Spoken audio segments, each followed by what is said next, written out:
Et si vieillir n'était pas un crépuscule, mais une aube nouvelle? Imaginez ouvrir les yeux chaque matin sur un monde qui, bien que plus lent, est chargé d'une beauté subtile que vous n'aviez jamais remarquée auparavant. La vieillesse n'est pas seulement un temps d'adieu, mais une invitation à redécouvrir la liberté la plus profonde, la liberté d'être présent, d'embrasser chaque émotion, de trouver de la joie dans les petites choses. Êtes-vous prêt à écouter ce que votre âme murmure depuis si longtemps? Ce voyage vers la maturité est un acte de courage, un chemin vers une paix intérieure qui illumine non seulement votre vie, mais aussi celle de ceux qui vous entourent. As-tu déjà pris un moment pour te demander ce que l'on ressent en voyant tes enfants, ces êtres qui dépendaient autrefois de chacun de tes gestes, s'éloigner vers un monde où tu n'es plus le centre? Il y a une douleur silencieuse qui s'installe dans le cœur de nombreux parents, une douleur difficile à nommer, mais impossible à ignorer. C'est la certitude que le rôle qui t'a défini pendant si longtemps a changé. Tes enfants ont grandi, non seulement en âge, mais d'une manière qui transforme la façon dont ils te regardent, t'écoutent, t'incluent dans leur vie. Si ce sentiment t'est familier, sache que tu n'es pas seul. Ce message est pour toi, une invitation à redécouvrir ta force intérieure, à embrasser la sagesse que les années ont forgée en toi. Continue à lire, car ceci est pour toi et à propos de toi. Pendant des années, tu as mis tout ton cœur à élever tes enfants. Tu as mis tes rêves en attente, fait taire tes besoins et placé leur bien-être au-dessus de tout. Des nuits sans sommeil, des soucis interminables, des sacrifices innombrables, tout cela offert sans hésiter. Tu as renoncé à des opportunités, ravalé tes larmes, cédé de l'espace, tout cela par amour. Même maintenant, alors qu'ils tracent leur propre chemin, tu te retrouves face à un silence, là où il y avait des rires, une distance là où il y avait de la proximité, ou même une indifférence là où tu espérais du respect. Tu essaies de partager ton expérience, mais tes paroles sont ignorées. Tu cherches un moment de connexion, mais les réponses sont rares. Et dans ces instants de calme, une question surgit comme un murmure douloureux. Tout cela était-il en vain? Il est naturel de vouloir crier, exiger de la reconnaissance, leur rappeler tout ce que tu as fait, tenter de reprendre par la force la place que tu occupais autrefois. Mais, comme l'a enseigné Carl Jung, ce à quoi tu résistes persiste. S'accrocher à d'anciens rôles ou forcer l'affection ne fait qu'élargir le fossé. La véritable transformation, selon Jung, ne commence pas chez les autres, mais en toi. Elle commence lorsque tu regardes à l'intérieur de toi, lorsque tu cesses de chercher une validation externe et commences à nourrir ton âme. Il ne s'agit pas de t'abandonner, mais d'entrer dans un nouveau type de pouvoir, celui qui naît de l'amour de soi, de la dignité et de la paix intérieure. Voici une vérité que tu n'as peut-être pas envisagée. Tu peux encore influencer la manière dont tes enfants te perçoivent, non pas en faisant plus, mais en étant plus. Il ne s'agit pas de donner sans limite, mais de te tenir fermement dans ta propre valeur. Vieillir, comme le voyait Jung, n'est pas une perte, mais le point culminant de l'individuation, le processus de devenir ton moi le plus authentique. C'est ton moment pour renouer avec la force, la sagesse et la présence que les années t'ont offertes. Ce chemin n'est pas un regret pour ce qui a changé, mais une célébration de ce que tu es sur le point de devenir. Abonne-toi à notre chaîne pour d'autres réflexions comme celle-ci et accompagne-nous dans ce voyage de redécouverte. Carl Jung a décrit la vie comme un arc divisé en deux grands cycles, le matin et l'après-midi. Au matin de la vie, nous poursuivons des réalisations, construisons des identités et répondons aux exigences du monde. Nous formons des familles, travaillons sans relâche, prenons soin des nôtres et nous donnons entièrement. Mais Jung nous a avertis que les valeurs qui nous soutiennent dans la jeunesse ne sont pas les mêmes que celles qui nous guident dans la maturité. En entrant dans l'après-midi de la vie, les objectifs qui nous motivaient autrefois, succès, reconnaissance, contrôle, perdent de leur éclat. Non pas parce qu'ils manquent à rien de valeur, mais parce que la vie nous demande maintenant quelque chose de différent, quelque chose de plus profond. La seconde moitié de la vie est un temps d'intériorité. C'est une période plus calme, plus intime, plus vraie. C'est le moment de cesser de vivre pour les attentes des autres et de commencer à vivre pour ce que ton âme aspire. Pourtant, de nombreux parents ne font pas cette transition en pleine conscience. Peut-être continues-tu à donner des conseils comme si tes enfants étaient encore petits, à attendre de la gratitude comme si elle t'était due, ou à chercher une proximité qui ne correspond plus à leur vie d'adulte. Mais le temps a passé, et le nier ne fait qu'apporter de la souffrance. Jung comparait le fait de résister aux exigences d'une nouvelle étape à essayer d'allumer une bougie en plein midi. La lumière a changé, le paysage est différent, et ce qui fonctionnait autrefois peut maintenant causer de la douleur. La douleur que ressentent de nombreux parents ne vient pas du rejet de leurs enfants, mais de s'accrocher à un rôle qui n'a plus sa place. Tes enfants n'ont plus besoin du même père ou de la même mère qu'autrefois, et ce n'est pas une défaite, c'est une évolution. Vieillir sainement commence dans l'esprit, avec le courage de lâcher le contrôle et d'embrasser la confiance, de remplacer l'autorité par le respect mutuel, de substituer la dépendance par une relation d'égal à égal. Il ne s'agit pas de retirer ton amour, mais de le transformer, de le laisser grandir dans une forme qui honore à la fois tes enfants et toi-même. L'après-midi de la vie n'est pas une répétition du matin, c'est un chemin nouveau, une opportunité unique de te retrouver sans hâte, sans culpabilité, sans la pression de devoir prouver quoi que ce soit à qui que ce soit. Tu as tant donné, tu as pris soin, tu as enseigné, tu as offert tout ce que tu avais. Maintenant, c'est le moment de prendre soin de toi, de regarder à l'intérieur et de découvrir qui tu es au-delà du rôle de père ou de mère. Jung ne voyait pas la vieillesse comme un déclin, mais comme une culmination, un temps de récolte, pas de perte. Mais pour récolter, tu dois cesser de semer dans la même terre qu'autrefois. Ton âme demande de nouvelles valeurs, le silence, la profondeur, l'authenticité. Pendant longtemps, tu as compris l'amour comme synonyme de sacrifice. Tu as cédé du temps, de l'énergie, des désirs, souvent au détriment de toi-même. Tu l'as fait par amour, oui, mais parfois tu continues à le faire même quand ce n'est plus nécessaire, même quand tu es épuisé. Peu à peu, sans t'en rendre compte, tu t'es effacé au nom de liens qui devraient se construire dans l'équilibre. Jung nous a mis en garde contre le danger de l'unilatéralité. Lorsque tu ignores une partie de toi, elle ne disparaît pas, elle devient une ombre. Pour les parents qui ont toujours cédé, cette ombre est le ressentiment, la douleur de se sentir invisible, la blessure silencieuse de ne pas être valorisé. Dans l'élan de garder tes enfants près de toi, peut-être es-tu devenu quelqu'un de toujours disponible, prêt à aider, à écouter, à servir. Mais cette disponibilité sans limite peut brouiller tes frontières et éteindre ta propre lumière. L'amour ne consiste pas à t'effacer. Il s'agit de construire des connexions qui respectent les deux parties. Pour être vu, tu dois d'abord te voir toi-même. Pour être respecté, tu dois d'abord établir tes propres limites. Et pour être aimé, tu dois commencer par t'aimer toi-même. Ce n'est pas un message de plainte, c'est un cri d'espoir. Ton histoire ne s'arrête pas avec l'indépendance de tes enfants. Une nouvelle étape commence à peine. Le respect, l'amour et la connexion que tu désires ne sont pas perdus. Ils sont simplement endormis, attendant d'être réveillés. Tu ne les trouveras pas en forçant, mais en cultivant l'autorité silencieuse d'une vie vécue avec intention. Écoute l'appel de ton âme, embrasse la sagesse de tes années, entre dans l'après-midi de la vie avec courage, en sachant que le meilleur pourrait bien être à venir. Tu as tant donné, tu as aimé de tout ton être. Maintenant, c'est le moment de te donner à toi-même, de trouver la paix dans qui tu es, et non dans ce que tu fais pour les autres. C'est ton instant pour briller, non seulement en tant que père ou mère, mais en tant que personne complète, entière, authentique. Rejoins-nous dans ce chemin de transformation, abonne-toi pour recevoir d'autres réflexions qui te guideront vers l'avenir. Car ce message n'est pas contre quiconque, il est en faveur de toi, celui qui a donné jusqu'à s'épuiser, mais qui a encore un monde de possibilités à découvrir. Et si le vide que tu ressens n'était pas une perte, mais une invitation, un murmure qui t'appelle à redécouvrir qui tu es lorsque les rôles que tu as joués, père, mère, professionnel, soignant, ne te définissent plus. Ce n'est pas la fin, mais le début d'un chemin vers une présence plus profonde, plus authentique, plus tienne. Lorsque la vie se fait plus calme, lorsque les enfants grandissent, que les responsabilités changent ou que les attentes des autres s'évanouissent, beaucoup se retrouvent face à un silence inattendu. Ce silence peut ressembler à un abîme, un espace vide qui désoriente et effraie. Mais ce vide n'est pas un signe d'échec, ni une indication que quelque chose s'est brisé. C'est une opportunité, une toile blanche qui attend d'être remplie d'un sens nouveau, un sens qui ne dépend pas de ce que les autres attendent de toi, mais de ce que tu choisis d'être.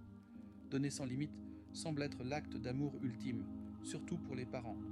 Nous voulons être là, toujours disponibles, toujours prêts à céder, à nous sacrifier pour le bien-être de nos enfants, de notre famille, de ceux que nous aimons.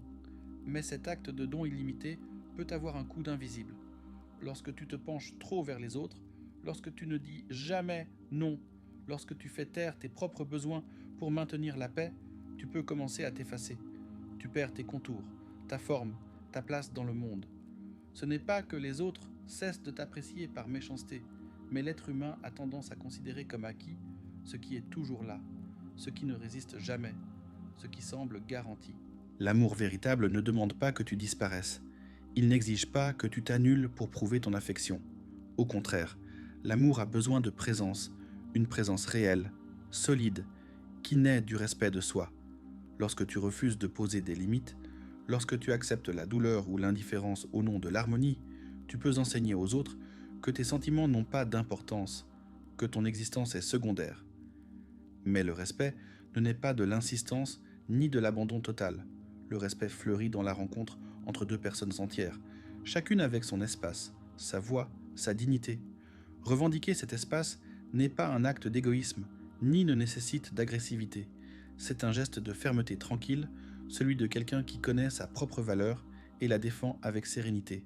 Carl Jung, le psychologue qui a exploré les profondeurs de l'âme humaine, disait que ce que nous nions en nous-mêmes finit par nous présenter une facture. Lorsque nous passons des années à ignorer nos besoins, à reporter nos désirs ou à faire taire notre voix, quelque chose en nous se rebelle. Cette facture peut arriver sous forme de tristesse, d'une angoisse sans cause apparente, d'un vide qui pèse sur la poitrine. Ce n'est pas une faiblesse, ce n'est pas un défaut. C'est un signal, un appel de ton intériorité qui te demande de te souvenir de qui tu es. Il ne s'agit pas d'exiger la reconnaissance des autres, mais de te reconnaître toi-même. Lorsque tu commences à te traiter avec soin, avec attention, avec respect, quelque chose change. Les autres le perçoivent, même s'ils ne l'expriment pas toujours.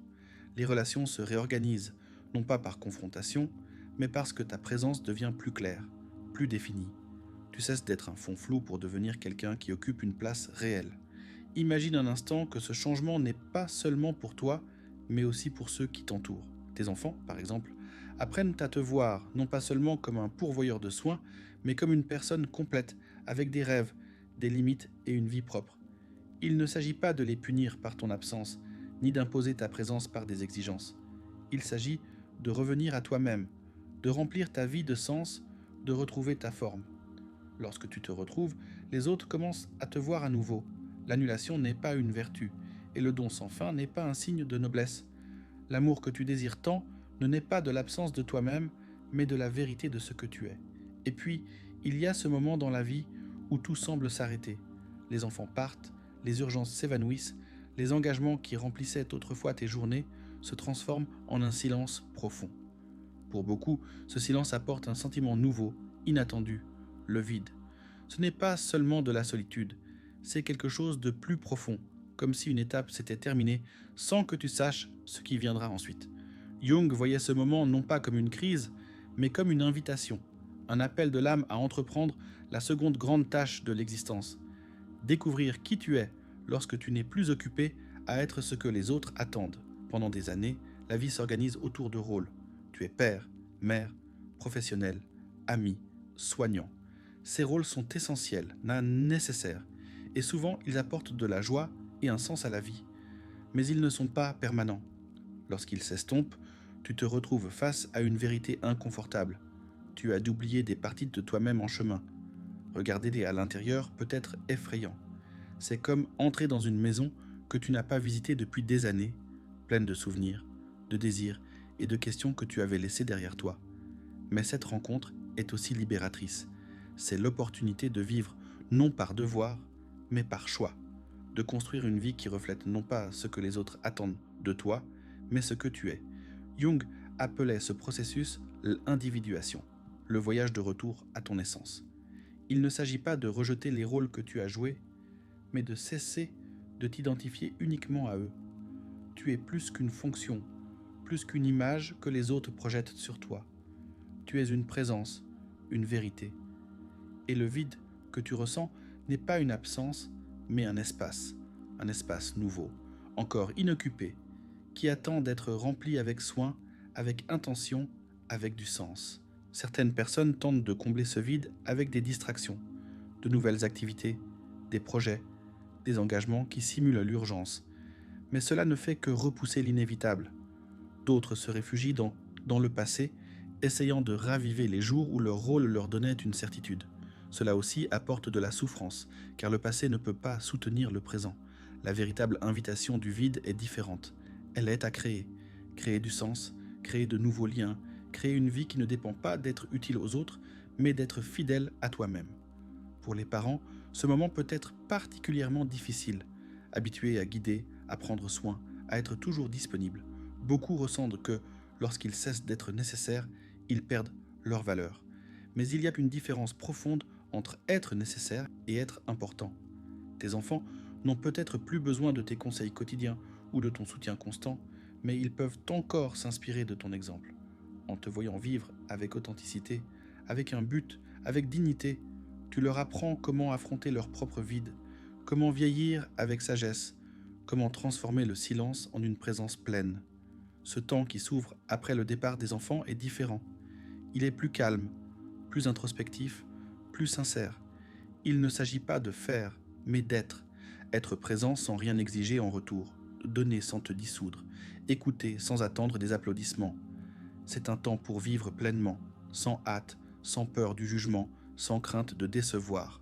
Tu peux regarder en arrière avec gratitude pour ce qui a été et en avant avec sérénité pour ce qui sera. Bien que le temps soit plus court, le sens que tu lui donnes peut être immense. Si tu sens que tu as perdu quelque chose, que quelque chose s'est brisé, arrête-toi un instant. Peut-être que ce n'est pas une perte, mais un passage. Ce n'est pas la fin de tout, mais la fin d'une ancienne manière de vivre. C'est le début d'une présence nouvelle, plus légère, plus honnête, plus tienne. Jung disait que l'âme parle en murmure, et dans la seconde moitié de la vie, nous pouvons enfin l'écouter.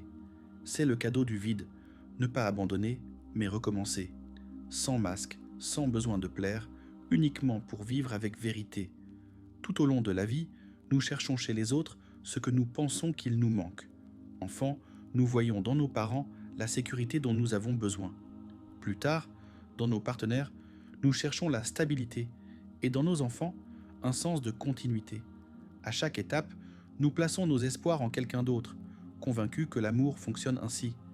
Nous avons besoin de l'autre pour nous sentir complets. Mais Jung voyait dans cette croyance la racine de beaucoup de douleurs. La vie, pour lui, n'était pas une quête pour se compléter à travers les autres, mais un processus d'intégration, de rassembler toutes les parties de nous-mêmes en un tout cohérent. L'amour ne naît pas du besoin de l'autre, mais de l'état d'être entier. Lorsque tu t'acceptes tel que tu es, avec tes imperfections, tes désirs, ta vérité, tu cesses de chercher chez les autres ce que tu peux trouver en toi. Et à ce moment, l'amour se transforme. Ce n'est plus une exigence, mais une rencontre. Une rencontre entre deux présences complètes, chacune avec sa voix, son espace, sa lumière. C'est l'amour qui dure, celui qui n'exige pas de sacrifice, mais célèbre l'existence. Si tu ressens le vide, si tu te demandes ce qui vient ensuite, souviens-toi de ceci, tu n'es pas perdu, tu es à un seuil.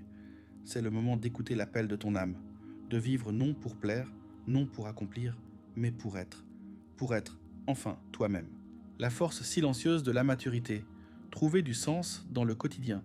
Et si la clé d'une vie épanouie ne résidait pas dans ce que les autres nous offrent, mais dans ce que nous découvrons à l'intérieur de nous-mêmes? Imaginez un monde où votre paix ne dépend pas de l'approbation, de la présence ou des actions de quelqu'un d'autre. Cette idée, aussi simple que profonde, est au cœur de la maturité émotionnelle. Un processus qui commence lorsque nous cessons de chercher chez les autres ce qui nous manque et commençons à accepter toutes les facettes de notre être. À mesure que nous vieillissons, cette vérité devient plus claire, surtout pour les parents qui voient leurs enfants emprunter leur propre chemin. Le vide laissé par leur départ n'est pas seulement l'absence de leur voix ou de leur rire dans la maison, mais un reflet des parties de nous-mêmes que nous n'avons pas encore explorées, acceptées ou guéries. Êtes-vous prêt à regarder en vous et à découvrir ce que signifie vraiment être entier? Lorsque les enfants grandissent et deviennent indépendants, de nombreux parents font face à un silence qui pèse. Ce n'est pas seulement l'absence des routines quotidiennes, le tumulte des matins, les conversations autour de la table, les petits rituels familiaux, mais la sensation qu'une partie de leur identité s'est évanoui.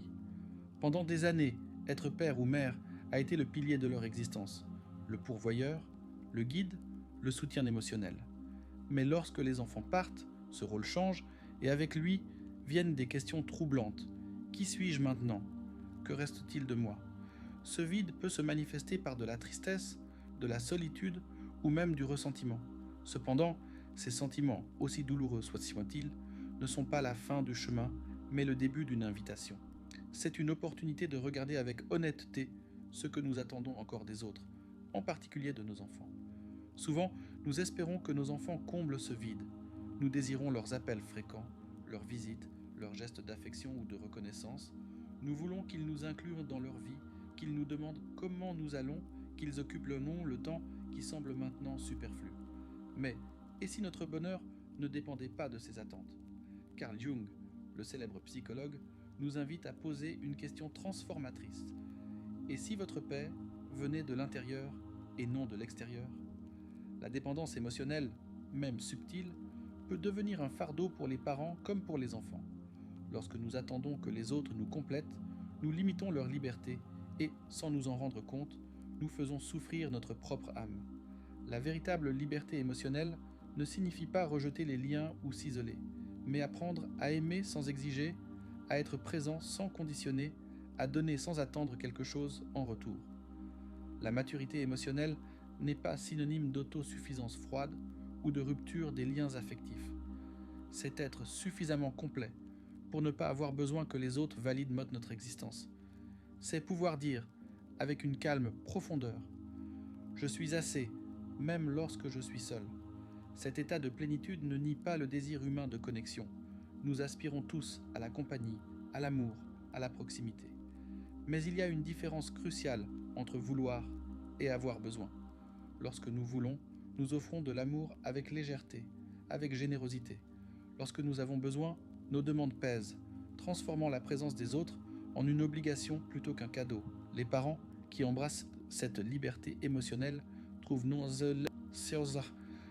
seulement la paix en eux-mêmes, mais transforment aussi leurs relations. Leurs enfants ne leur rendront pas visite par devoir, mais par envie. Ils ne les écoutent pas par obligation, mais par admiration. C'est la magie d'aimer depuis un lieu de plénitude. Mais ce chemin vers la maturité émotionnelle ne consiste pas seulement à lâcher les attentes. Il exige aussi de nous confronter aux parties de nous-mêmes que nous avons cachées, réprimées ou niées. Jung appelait ces parties l'ombre. Ces aspects de notre personnalité que nous considérons comme inacceptables, comme la colère, l'insécurité, la tristesse, la jalousie ou le ressentiment.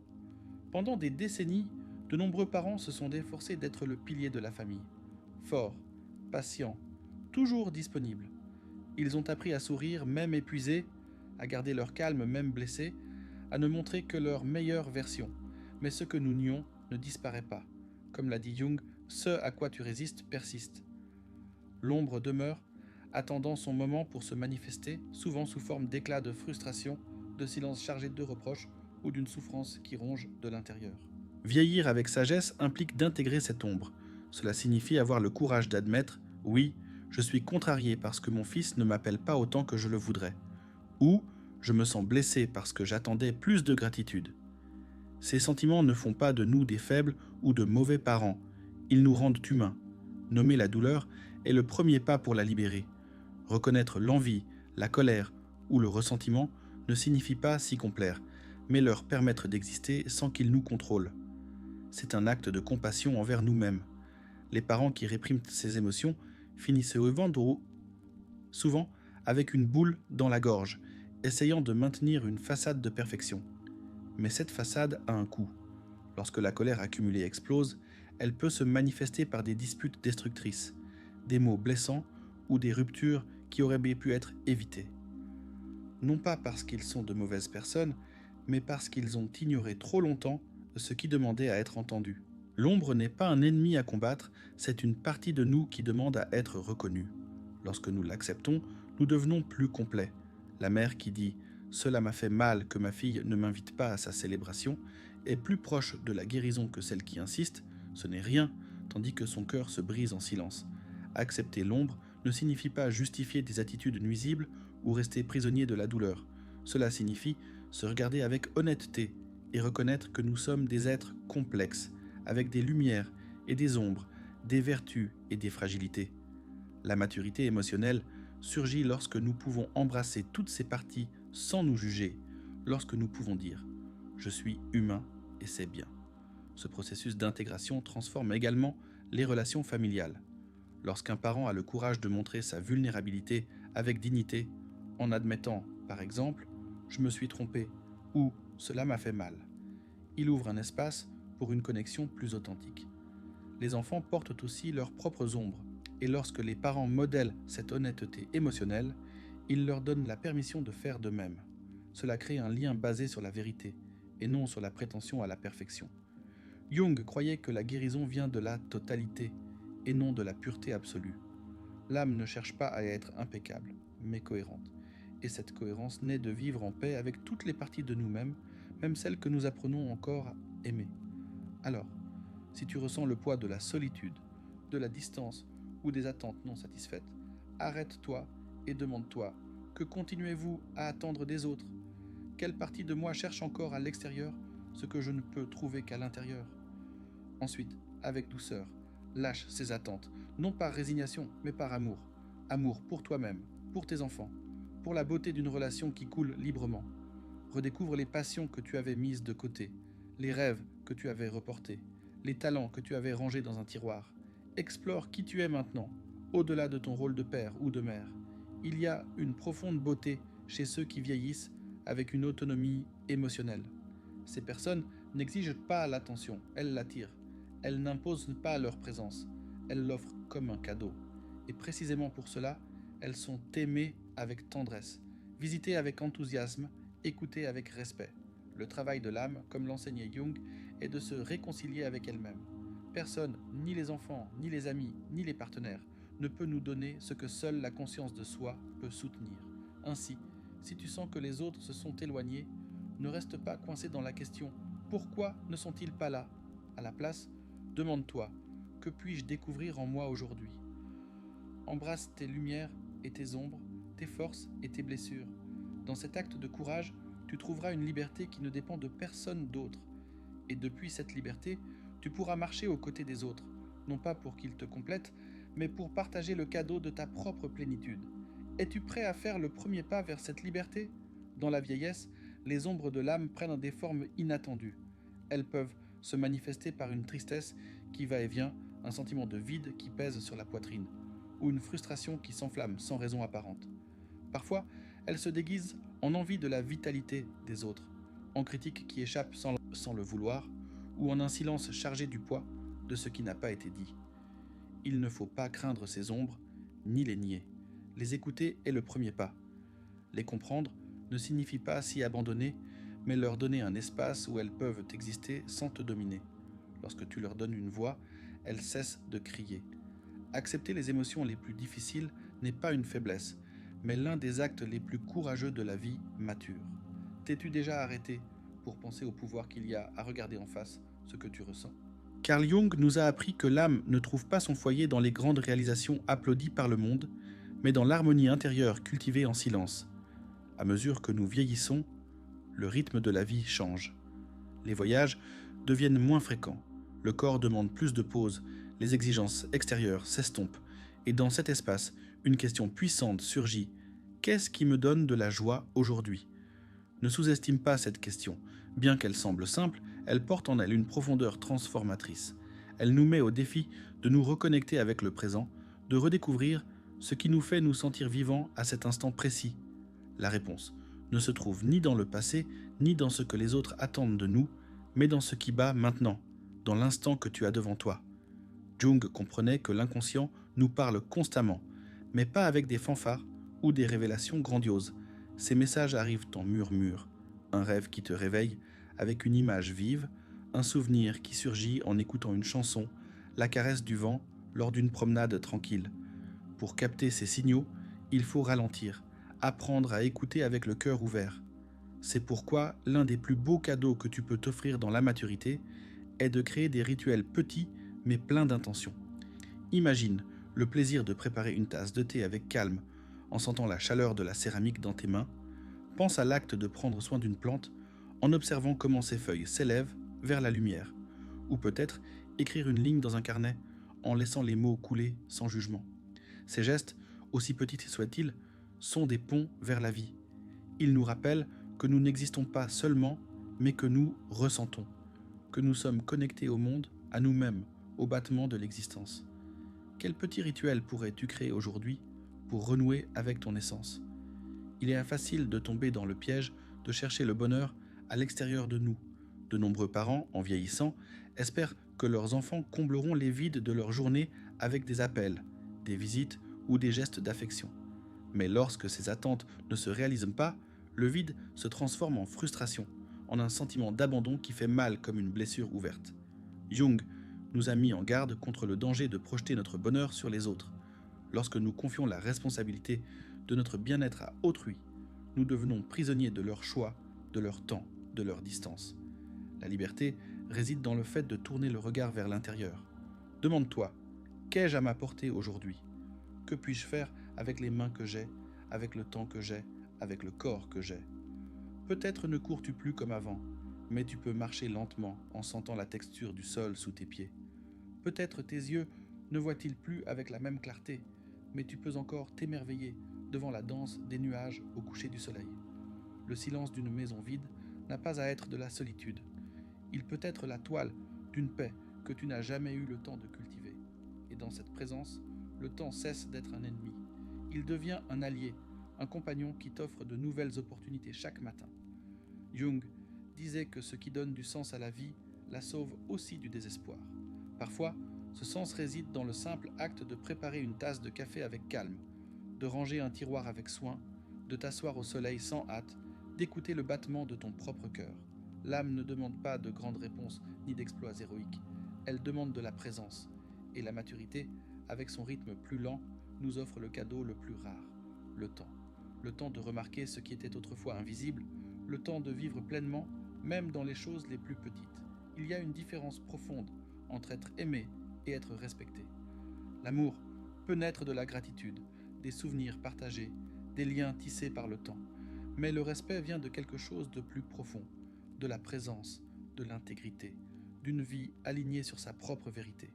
Dans la vieillesse, de nombreux parents sentent que leur voix s'estompe, que leurs paroles n'ont plus le poids d'autrefois, que leur présence passe inaperçue. Il est naturel de vouloir récupérer cette autorité, d'exiger une reconnaissance pour les sacrifices du passé, de revendiquer une place au centre de la scène. Mais Jung nous a appris que ce que nous essayons d'imposer par la force nous échappe souvent. Le respect ne se gagne pas en exigeant ni en rappelant tout ce que nous avons donné. Il se gagne en vivant avec cohérence, avec une authenticité qui n'a pas besoin d'élever la voix pour être entendue. Avec les années, les rôles qui nous ont définis, père, mère, époux, épouse, travailleur, peuvent s'effacer.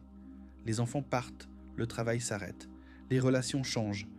Et dans ce vide, une question inconfortable mais libératrice surgit. Qui suis-je maintenant ?